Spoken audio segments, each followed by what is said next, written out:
উৎসব বলতে শুধুমাত্র যে জাস্ট উৎসব তা না, মানে যেটা আমাদের কালচারাল হেরিটেজের সঙ্গে আমরা লিঙ্ক আপ করতে পারি, এরকম জিনিসগুলোর আমরা একটা তালিকা করার কাজ দিয়েছি আপাতত শিল্পকলা একাডেমিকে।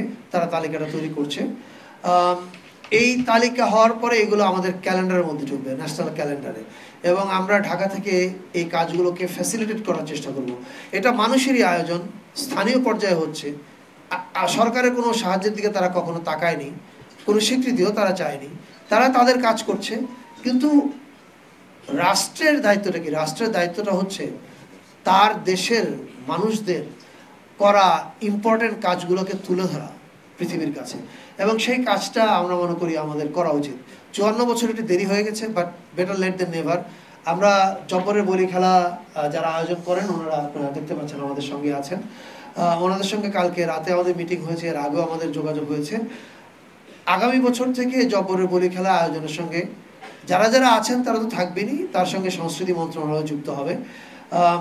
এটা কয়েকটা ফর্মে কাজ করবে। পুরস্কার দেওয়ার ক্ষেত্রে, এটার কালচারাল সিগনিফিকেন্স আরও কী করে অ্যাম্প্লিফাই করা যায় সেটার ক্ষেত্রে, এটা আমরা ওনাদের সঙ্গে আমাদের মিনিস্ট্রি সামনে কি বলে অ্যাকশন প্ল্যানগুলো তৈরি করবে।